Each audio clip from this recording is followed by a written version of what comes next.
you definitely need a lawyer to assist you in the defense of your case when you are charged with possession of marijuana, second degree, possession of drug paraphernalia, or any other drug offense that is pending in municipal court. Under Alabama law, the maximum amount that you can be fined in a municipal court on a Class A misdemeanor, such as unlawful possession of marijuana second, is $500. You can also be sentenced up to 6 months in jail. The issue with a conviction for possession of marijuana second degree is usually, for most people, related to the driver's license aspect. And your driver's license under the Code of Alabama will be suspended for 6 months if you are convicted of possession of marijuana second degree. The collateral consequences of a conviction for possession of marijuana second degree in a municipal court, those are very severe as well.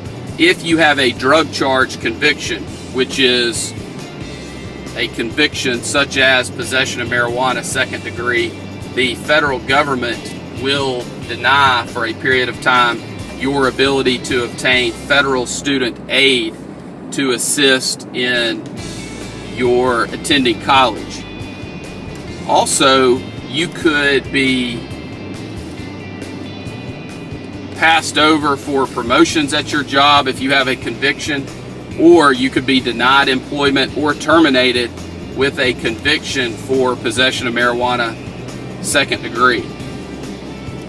In addition, if you have a professional license, it is very, very, very important that you understand that if you are convicted of a drug offense, depending on what your board requires, you will likely be required to notify your board either immediately or on renewal that you have been convicted of a drug offense. It's very, very, very important that you do everything within your power on the front end to avoid a conviction so that you can protect your professional license.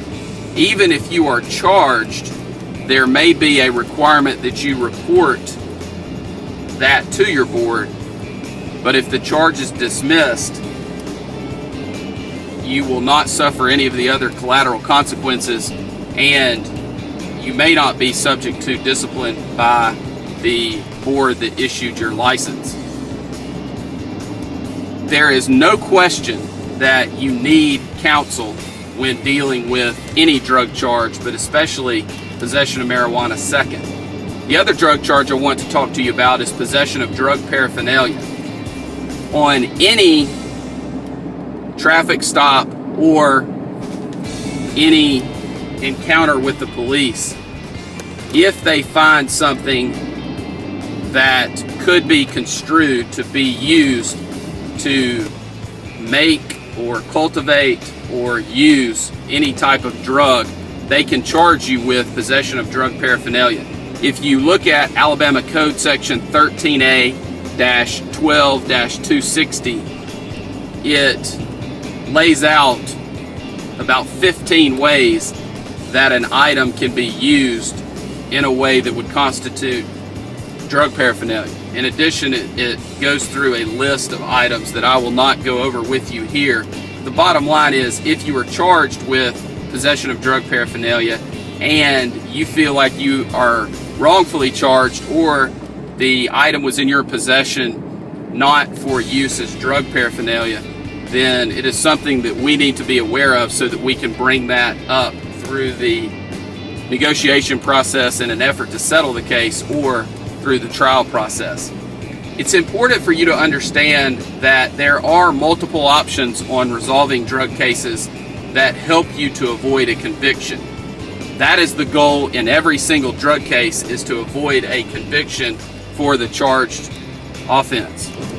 It is important that you have competent legal counsel who has handled thousands of Alabama criminal cases and who has the experience and the knowledge necessary to get you the best result possible on your case. We are members of the Alabama Criminal Defense Lawyers Association, the National Association of Criminal Defense Lawyers. I am also a member of the Texas Criminal Defense Lawyers Association. And those things are important because we are able to stay in touch with other lawyers around the country and also read and review publications about drug offenses and the defenses available. It's just very important that you have somebody who is knowledgeable and experienced in all aspects of the case, including the collateral consequences issue.